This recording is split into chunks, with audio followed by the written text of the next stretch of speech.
কিন্তু মনটা খুব খারাপ, মনটা অত্যন্ত ভারাক্রান্ত। শুধু আমি নই, আমার এই সোনার বাংলাদেশের লাল সবুজের পতাকার যতগুলো যুবক আছে, যতগুলো মানুষ আছে, যাদের ভিতরে মনুষ্যত্ববোধ বলতে একটা শব্দ আছে, প্রত্যেকে আমার মতো এখন ভারাক্রান্ত। এই জন্য যে আমরা কিছু সময় আগে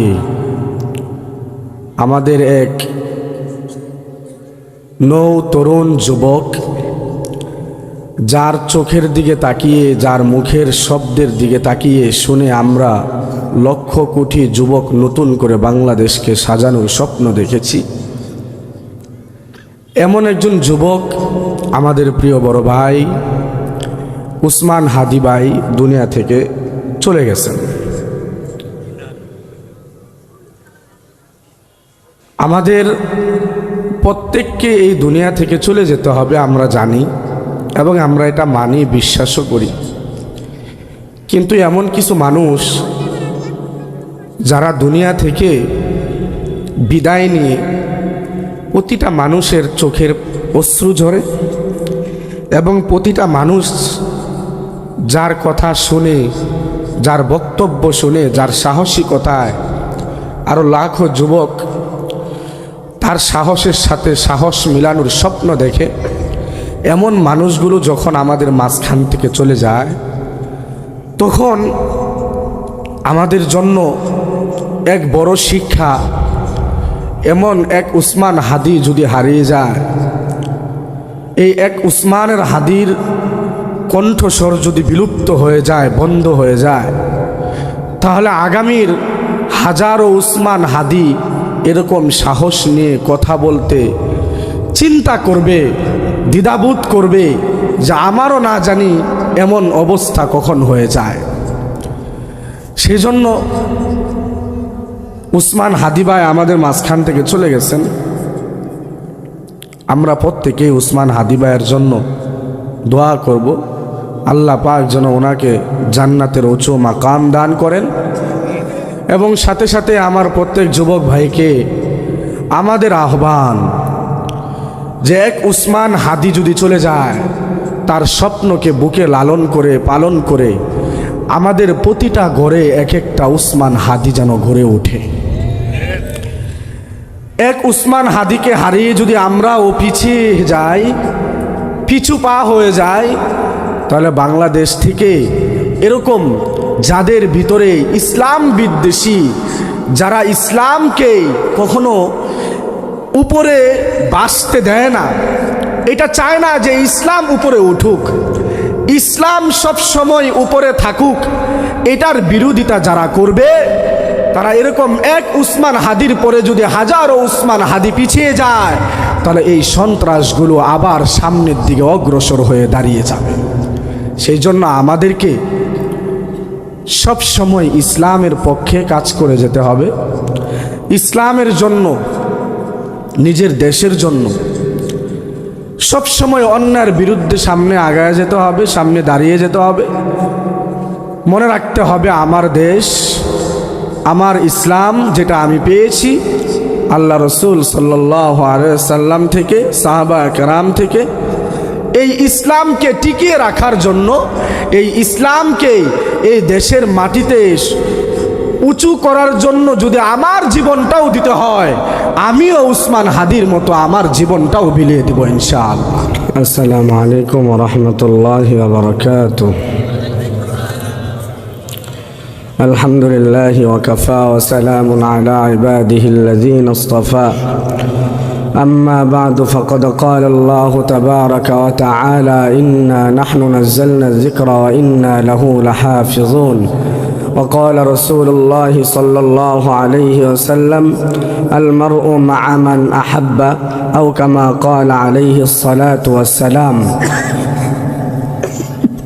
আল-মদিনা ইন্টারন্যাশনাল হিফজ মাদ্রাসার পক্ষ থেকে আজকের এই মহতী সম্মেলনের সম্মানিত সভাপতি, স্টেজে উপস্থিত ওলামা কেরাম, আমার সামনে উপবিষ্ট অত্র এলাকার মুমিন মুসলমান ইসলাম প্রিয় যুবক ভাই, প্রিয় বাবারা, পর্দাশীল মা ও বোনেরা, আল্লাহ রাব্বুল আলামিন আমাদেরকে দুনিয়ার সমস্ত প্রকার ব্যস্ততা থেকে ফারেক করে কিছু সময় কোরআন সুন্নাহর এই জান্নাতের বাগিচার নিচে আসার বসার যে তৌফিক দান করেছেন, আপনার প্রত্যেকে অন্তরে অন্তঃস্থল থেকে অত্যন্ত মায়া মহাব্বত নিয়ে বলি আলহামদুলিল্লাহ। আল্লাহ রাব্বুল আলামিন আমাদেরকে আল মাদিনা মাদ্রাসার পক্ষ থেকে যে আয়োজনের সুবর্ণ সুযোগ এবং কোরআন সুন্নাহ থেকে আলোচনা শোনার যে সুযোগ তারা করে দিয়েছেন, আমরা অন্তর থেকে দোয়া করি আল্লাহ যেন এই মাদ্রাসাটাকে কবুল করে নেন।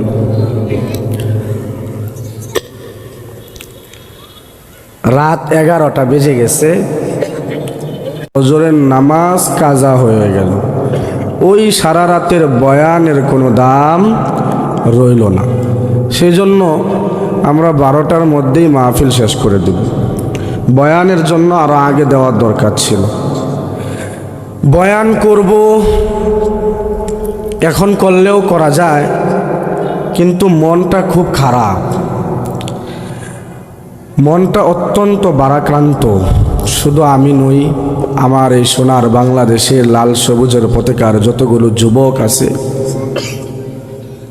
যতগুলো মানুষ আছে, যাদের ভিতরে মনুষ্যত্ববোধ বলতে একটা শব্দ আছে, প্রত্যেকে আমার মতো এখন ভারাক্রান্ত। এই জন্য যে আমরা কিছু সময় আগে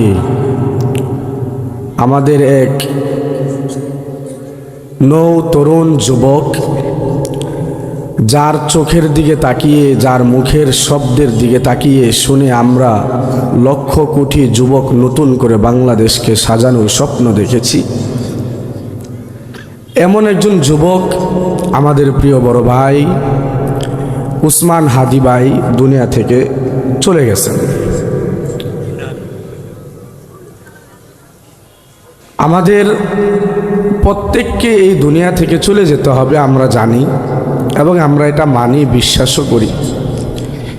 কিন্তু এমন কিছু মানুষ যারা দুনিয়া থেকে বিদায় নিয়ে প্রতিটা মানুষের চোখের অশ্রু ঝরে, এবং প্রতিটা মানুষ যার কথা শুনে, যার বক্তব্য শুনে, যার সাহসিকতায় আরও লাখো যুবক তার সাহসের সাথে সাহস মিলানোর স্বপ্ন দেখে, এমন মানুষগুলো যখন আমাদের মাঝখান থেকে চলে যায়, তখন আমাদের জন্য এক বড় শিক্ষা, এমন এক উসমান হাদি যদি হারিয়ে যায়, এই এক উসমানের হাদির কণ্ঠস্বর যদি বিলুপ্ত হয়ে যায়, বন্ধ হয়ে যায়, তাহলে আগামীর হাজারো উসমান হাদি এরকম সাহস নিয়ে কথা বলতে চিন্তা করবে, দ্বিধাবোধ করবে যে আমারও না জানি এমন অবস্থা কখন হয়ে যায়।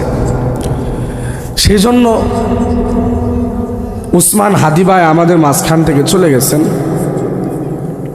আমরা প্রত্যেকেই উসমান হাদি ভাইয়ের জন্য দোয়া করব, আল্লাহ পাক যেন ওনাকে জান্নাতের উঁচু মাকাম দান করেন। এবং সাথে সাথে আমার প্রত্যেক যুবক ভাইকে আমাদের আহ্বান যে এক উসমান হাদি যদি চলে যায়, তার স্বপ্নকে বুকে লালন করে পালন করে আমাদের প্রতিটা ঘরে এক একটা উসমান হাদি যেন গড়ে ওঠে।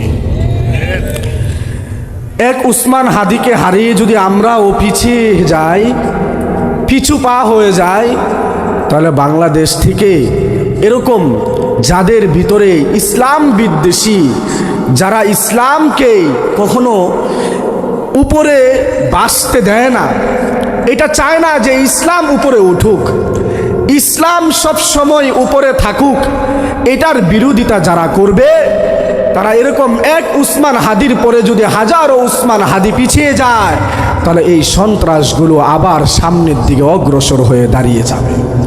সেই জন্য আমাদেরকে সব সময় ইসলামের পক্ষে কাজ করে যেতে হবে, ইসলামের জন্য নিজের দেশের জন্য সব সময় অন্যায়ের বিরুদ্ধে সামনে আগায় যেতে হবে, সামনে দাঁড়িয়ে যেতে হবে। মনে রাখতে হবে আমার দেশ, আমার ইসলাম যেটা আমি পেয়েছি আল্লাহ রসুল সাল্লাল্লাহু আলাইহি সাল্লাম থেকে, সাহাবা কেরাম থেকে, এই ইসলামকে টিকিয়ে রাখার জন্য, এই ইসলামকে এই দেশের মাটিতে উঁচু করার জন্য যদি আমার জীবনটাও দিতে হয়, আমিও উসমান হাদির মতো আমার জীবনটাও বিলিয়ে দিব ইনশাআল্লাহ। এই নিয়ত আমাদের প্রত্যেককেই করতে হবে ইনশাআল্লাহ। আজকের প্রোগ্রাম থেকে আমাদেরকে ঐক্যবদ্ধ হওয়ার একটা স্বপ্ন এবং ওয়াদাবদ্ধ হওয়া চাই যে আমরা আমাদের দেশ এবং ইসলামকে যে কোনো বিপদ থেকে, যে কোনো বড় সন্ত্রাসী হামলা থেকে, এমন কোনো ব্যক্তি যে আমার দেশকে অন্য দেশের কাছে বিক্রি করে দিতে চায়, অন্য দেশের কাছে আমার দেশকে নত করতে চায়, আজকের এই প্রোগ্রাম থেকে আমরা যারা শুনতেছি আমাদের ঐক্যবদ্ধ হতে হবে যে আমরা আমাদের দেশ এবং ইসলামকে কারো কাছে নত হতে, কারো কাছে বিক্রি হতে দিব না ইনশাআল্লাহ। একটা ছোট্ট আয়াত তেলাওয়াত করেছি, ইন্না নাহনু নাজ্জালনা যিকরা ওয়া ইন্না লাহু লাহাফিজুন। আল মাদিনা ইন্টারন্যাশনাল হিফজ মাদ্রাসা, এটা এই এলাকার জন্য একটা রহমত বরকতময় একটি দ্বীনি প্রতিষ্ঠান। যেই দ্বীনি প্রতিষ্ঠান সম্পর্কে আল্লাহ রাব্বুল ইজ্জা ওয়াল জালাল ঘোষণা দেন, এই দ্বীনি প্রতিষ্ঠানে যারা নিজেরা কোরআন শিখবে এবং অন্যকে, তার সন্তানকে কোরআন শিখাবে, আমার আল্লাহ বলেন এই দুনিয়াতে সবচাইতে শ্রেষ্ঠ এবং সবচাইতে দামি ব্যক্তি হলো তারা যারা কোরআন শিখে এবং কোরআনটা শিক্ষা দেয়। বলেন সুবহানাল্লাহ। আল্লাহ রাব্বুল আলামিন বলেন ইন্না নাহনু নাজ্জালনা যিকরা ওয়া ইন্না লাহু লাহাফিজুন। যেদিন থেকে প্রিয় রসুল জনাবে মুহাম্মদ মুস্তাফা সাল্লাল্লাহু আলাইহি ওয়াসাল্লামের উপর এই কিতাব নাজিল হয়েছে, তারপর থেকে এই কিতাবকে মুছে দেওয়ার জন্য, এই কিতাবকে বিলীন করে দেওয়ার জন্য কত মুশরিক কাফের বেঈমানরা চেষ্টা করেছে এই কিতাব যেন কেউ মুখস্থ করতে না পারে, এই কিতাব যেন এই জামানার মানুষ যারা এই কিতাব পাইছে পরের জামানার মানুষ যেন এই কিতাব না পায়, সেই জন্য অনেক চেষ্টা করেছে এই কিতাবকে বিলীন করে দেওয়ার জন্য। কিন্তু আমার আল্লাহ বলেন, বান্দা ইন্না নাহনু নাজ্জালনা যিকরা ওয়া ইন্না লাহু লাহাফিজুন, আমি যেই কিতাবকে নাজিল করেছি, আমি যেই কিতাবকে আমার রসুলের উপরে প্রেরণ করেছি, ওই কিতাবকে সংরক্ষণ করার দায়িত্ব স্বয়ং আমি আল্লাহ নিয়ে নিলাম। সুবহানাল্লাহ। এখন দায়িত্ব কিভাবে নিছেন? দায়িত্ব নিছেন এই ছোট ছোট বাচ্চাদের মাধ্যমে।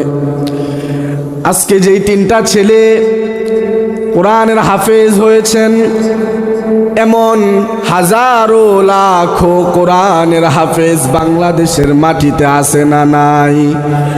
এমন হাজারো হাফেজা বাংলাদেশে আছে না নাই?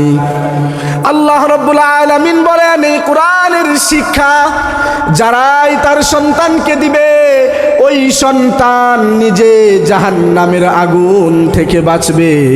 শুধু তাই নয়, ওই সন্তান কোরআনের হাফেজ হওয়া যেই জাহান্নামের আগুন থেকে নিজে বাঁচবে, ওই সন্তান কিয়ামতের কঠিন ময়দানে এই কোরআনের মাধ্যমে তার মা বাবাকেও জাহান্নামের আগুন থেকে বাঁচাবে। বলেন সুবহানাল্লাহ। তো আল্লাহ বলেন আমি যে এই কোরআনকে সংরক্ষণ করার দায়িত্ব নিছি, কিভাবে নিলাম? রাসূল সাল্লাল্লাহু আলাইহি ওয়াসাল্লামের উপর এই কোরআন নাজিল হওয়ার পরে কত কাফের মুশরিকরা চেষ্টা করেছে এই কোরআনকে সাগরে ভাসিয়ে দেওয়ার জন্য, আগুনে পোড়ায় দেওয়ার জন্য। একবার এক মুশরিক তার ইচ্ছা হলো এই কোরআনকে, পৃথিবীতে যত কোরআন আছে সমস্ত কোরআনকে সে মানুষের কাছে কাছে যাইতো, মানুষের কাছে কাছে গিয়ে এই কোরআনকে ক্রয় করতো নিজের টাকা দিয়া, নিজের টাকা দিয়ে ক্রয় করে এই কোরআনকে একটা জাহাজের মধ্যে লিপিবদ্ধ করতো। এক জাহাজ ভর্তি কোরআন সে ওইখানে রাখছে। একবার এক মক্তবের মধ্যে গেছে, ওই মক্তবের মধ্যে যায় দেখে এক হুজুর কোরআন পড়াইতেছে, আর কিছু সন্তান কিছু ছেলে কোরআন পড়তেছে।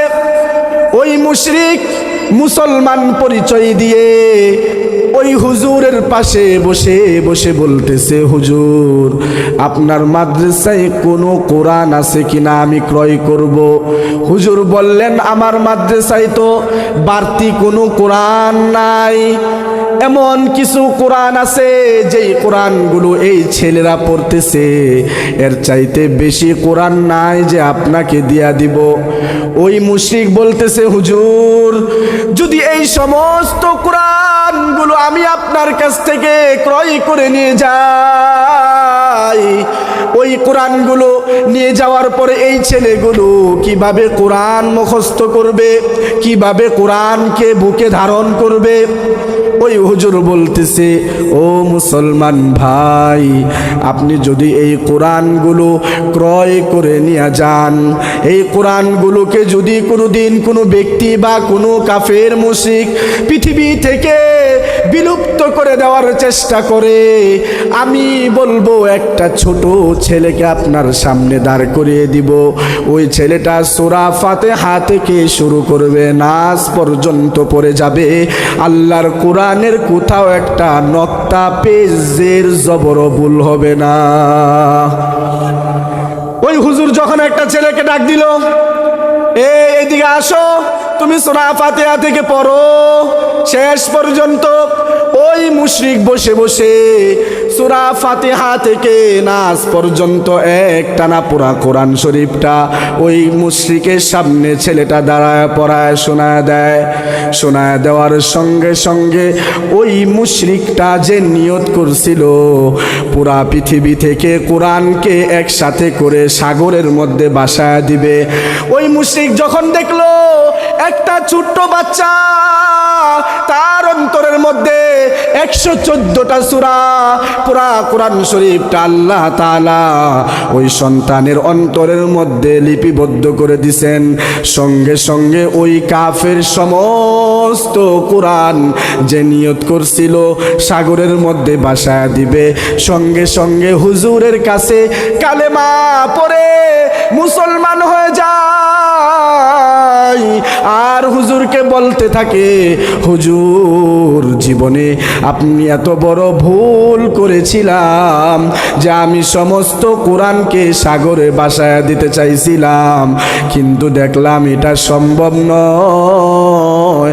আমার আল্লাহ যে কোরআনের দায়িত্ব নিজে নিয়ে নিছেন, যে নিজে সংগ্রহ করবেন, নিজে হেফাজত করবেন, আমি একজন মুশরিক হয়ে সাক্ষী দিচ্ছি, পুরা পৃথিবীর সমস্ত বেঈমান কাফেররা মিলেও যদি কোরআনকে সাগরে ভাসায় দিতে চায়, ধ্বংস করতে চায়, আগুনে পুড়ায় দিতে চায়, তাহলে কোনোদিনও এটা সম্ভব না। সেই জন্য আল্লাহ তাআলা এই কোরআনকে হেফাজত করবে কাদের মাধ্যমে? এই ছোট ছোট ছেলেদের মাধ্যমে, ঠিক কিনা? যে এই ছোট্ট 3টা ছেলে হাফেজ হয়েছে, তারা গুনাহের কি বুঝে? গুনাহের আমল নামাও তো খোলা হয় নাই। আমার রাসূল বলেন, মান ক্বারা হারফান মিন কিতাবিল্লাহ ফালাহু হাসানা ওয়াল হাসানাতু বিআশরি আমসালিহা, লা আকুলু আলিফ লাম মিম হারফুন বাল আকুলু আলিফুন হরফুন ওয়া লামুন হরফুন ওয়া মিমুন হরফুন। রাসূল বলেন, ও আমার উম্মতের দল, মনোযোগ দিয়া শুনো, আমি রাসূল বলি, তোমার সন্তানকে মাদ্রাসায় দিলে কি হবে? যেই সন্তানকে স্কুল কলেজ ভার্সিটিতে পড়াইছো, বড় ডক্টর বানাইছো, বড় ইঞ্জিনিয়ার বানাইছো, উকিল বানাইছো, ব্যারিস্টার বানাইছো, দিন শেষে তুমি যেদিন ঠিক মতো 2 মুঠ নিজের হাতে খাইতে পারো না, ঠিক মতো দাঁড়াইতে পারো না, তোমার বার্ধক্য যখন তোমাকে ঘিরে ঘিরে ধরেছে, ওই কঠিন দিনে কঠিন সময়ে তোমার ওই সন্তানটাই তোমাকে বৃদ্ধাশ্রমে দিয়ে আসে, ঠিক কিনা? বাংলাদেশের যতগুলা বৃদ্ধাশ্রমে যায় খোঁজ নিয়ে দেখেন, একটা ছেলে এমন পাবেন না যে ছেলেকে তার বাবা মা কোরআনের হাফেজ বানাইছে, আলেম বানাইছে, কিন্তু ওই সন্তান তার বাবা মাকে বৃদ্ধাশ্রমে দিয়ে আসছে। এমন ছেলে পাওয়া যাবে? মনে হয় পাওয়া যাইব? জোরে কন্যাকে এমন ছেলে পাওয়া যাবে না। চ্যালেঞ্জ করে বলতেছি, এমন একটা ছেলেও পাওয়া যাবে না যেই ছেলে তার বাবা মাকে এমন কষ্ট দিছে। রসুল বলেন, তোমার সন্তানকে মাদ্রাসায় পড়াইলে কি হবে? তোমার যেই সন্তানের আমল নামা এখনো খুলে নাই, যেই সন্তান গুনাহ কি জিনিস বুঝে না, যেই সন্তান শুধু আমল করে রাত 3:30টার সময় উঠে কোরআন থেকে তেলাওয়াত করে তাহাজ্জুদ পড়ে মালিকের কাছে দোয়া করে, মালিক আমার আব্বা আম্মা জানকে তুমি হায়াতের মধ্যে বরকত দাও, নেক হায়াত দাও, এই এলাকার মানুষগুলোকে তুমি ভালো রাখো, বাংলাদেশের উপরে রহমত নাজিল করো। এই দোয়াগুলো যখন তারা করে, তারপর যখন দোয়া শেষ করে কোরআনটা নিয়ে বসে, রসুল বলেন একটা ছেলে যখন আলিফ লাম মিম পড়ে, একটা আলিফ একটা লাম একটা মিম, 3টা হরফের প্রত্যেকটা হরফে আমার আল্লাহ 10টা কইরা নেকি লিপিবদ্ধ করে দেন। ওই 10টা হরফ, ওই 10টা নেকি কার কাছে যাবে? তার পিতা মাতার কাছে। কার কাছে? রসুল বলেন কার কাছে যাবে? ওই 30টা নেকি তার পিতা মাতার কাছে যাবে। কেন? ওই সন্তানের তো আমল নামা এখনো খোলাই হয় নাই। এই যে ছোট্ট ছেলে মাথায় পাগড়ি পরলো, এত ছোট বাচ্চা, কত 10 বছর বয়স হবে, ও গুনাহের কি বুঝে? দুনিয়ার গুনাহের কি বুঝে? এমন অনেক বোন আছে যারা 8 বছর 9 বছর বয়সে হাফেজা হয়ে যায়। এমন অনেক ছেলে আছে 7-8 বছর বয়সে হাফেজ হয়ে যায়। একজন সন্তান যে হাফেজ আর আলেম হবে, এমন একজন সন্তান যদি আপনার থাকে, আপনার জন্য জান্নাতটা ওয়াজিব হয়ে যায়। কিভাবে? আমার আল্লাহ বলেন, যেই বান্দা কোরআনের হাফেজ হইল, হক্কানি আলেম হইল, ওই বান্দা যখন দুনিয়া থেকে চলে যায়, ওই বান্দার মা বাবাকে আল্লাহ রব্বুল আলামিন জান্নাতের মধ্যে সবচাইতে সুন্দর সবচাইতে দামি মুকুটটা আল্লাহ পরায়া দেবেন। বলেন সুবহানাল্লাহ। ওই মুকুট দুনিয়ার কোনো মুকুট, দুনিয়ার কোনো মানুষ এটা দেখছে, কল্পনা করতে পারছে না। ওই মুকুট কল্পনা করার সাধ্য, কল্পনা করার শক্তি আমার আল্লাহ আমাকে আর আপনাকে দেন নাই। সেই জন্য ওই মুকুটটা যাদের মাথায় উঠবে, পুরা কিয়ামতের ময়দানে সবচাইতে দামি মানুষ থাকবেন তারা। সুবহানাল্লাহ। সেই জন্য সন্তানকে হাফেজ আলেম বানানোর দরকার আছে না নাই? আল্লাহর কোরআন হেফাজত করবেন আল্লাহ তাআলা আপনার সন্তানের মাধ্যমে। এটা তো আপনার ভাগ্য, আপনার সৌভাগ্য যে আপনার সন্তানকে আল্লাহ কোরআনের হাফেজের জন্য কবুল করছেন। বাংলাদেশে হাফেজ আলেমের সংখ্যা বেশি না সাধারণ মানুষের সংখ্যা বেশি? বলেন না কেন? সাধারণ মানুষের সংখ্যা বেশি না? তাহলে এত যুবকদের মাঝখান থেকে, এত মানুষের মাঝখান থেকে আপনার সন্তানকে আল্লাহ যে কবুল করছেন দ্বীনের জন্য, এটা আপনার সৌভাগ্যের বিষয়।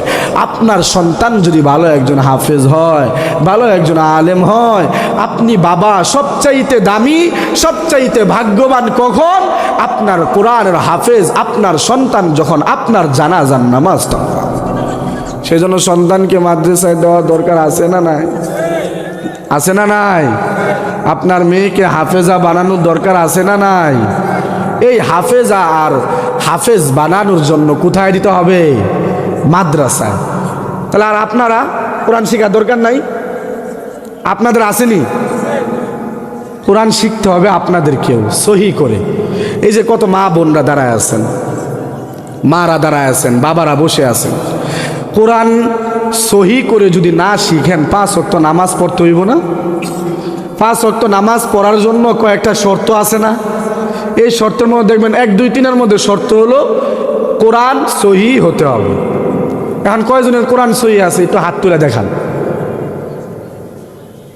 কয়জনের কোরআন সহি আছে হাত তুলে দেখান না? তাহলে কোরআনটা সহি করার দরকার আছে না আপনাদেরও? এখন পুরা কোরআন সহি করা কি সম্ভব? কয় সম্ভব না বলে? সম্ভব কেমনে? দুনিয়ার পিছনে যে দৌড়াইতেছেন, যেই দুনিয়া এত ফাউন্ডেশন দিচ্ছেন, এত মজবুত ফাউন্ডেশন তৈরি করে বাড়ি করতেছেন, কোন দুনিয়া? ওই দুনিয়াকে আপনারা থাকতে দিবে এই জমিনের উপরে? আপনার বাবারে থাকতে দিছে? অনেকের আছে বাবা নাই, কারো দাদা নাই, কারো মা নাই, থাকতে দেয় না। আপনাকেও থাকতে দিবে না, এত ফাউন্ডেশন করে যে ঘরবাড়ি করতেছেন। যেই সন্তানের জন্য এত বেশি মায়া আর এত ইনকাম করতেছেন, ওই সন্তান আপনার বিরুদ্ধে আল্লাহর সামনে দাঁড়াবে। মালিক, আমাকে কলেজ ভার্সিটিতে যাওয়ার জন্য তো আব্বা বলছে, নামাজ পড়ার জন্য কখনো আমার বাবা আমাকে তাগিদ দেন নাই। অথচ রসুল বলছেন, আপনার সন্তানের বয়স যখন 7 বছর হবে মসজিদে পাঠান নামাজ পড়ানোর জন্য। 7 বছরেও যদি না যায়, 10 বছরের সময় একটু একটু প্রহার করেন, তবু নামাজের মধ্যে পাঠাইতে কইছেন কে? রসুল। কে পাঠাইতে বলছেন? রসুল। তো নামাজ পড়তে হবে, নামাজ পড়ার জন্য নিজেও কোরআনটা সহি করতে হবে। পুরা কোরআনটা যদি সহি করতে না পারেন, আমি বলবো প্রিয় যুবক ভাই, কমপক্ষে 10টা সূরা সহি করেন, যাতে করে 10টা সূরা দিয়ে আপনি নামাজটা পড়তে পারেন। সেই জন্য কমপক্ষে কয়টা সূরা সহি করতে হবে? 10টা। কমপক্ষে কয়টা? 10টা সূরা সহি করতে কয়দিন লাগবে? 1 মাস লাগবে। কয়দিন? 1 মাস। আপনাদের এদিকে মসজিদের নাই? মসজিদ নাই? মসজিদের ইমাম সাহেবের কাছে যায় যদি বলেন, বা মুয়াজ্জিন সাহেবের কাছে যায় যদি বলেন, একটু কোরআনটা সহি করায় দেন, 10টা সূরা, না করবে? হ্যাঁ, না করবে না। সেই জন্য প্রত্যেকেই কোরআনটাকে সহি করাবেন। ঠিক আছে তো ইনশাআল্লাহ? আল্লাহ রাব্বুল আলামিন আমাদের প্রত্যেককে দ্বীনের জন্য কবুল করেন, সকলে বলে আমিন। সাথে সাথে এই প্রতিষ্ঠানকে আল্লাহ তাআলা দাওরা হাদিস পর্যন্ত মাদ্রাসা হিসাবে কবুল করে নেন, সকলে বলে আমিন।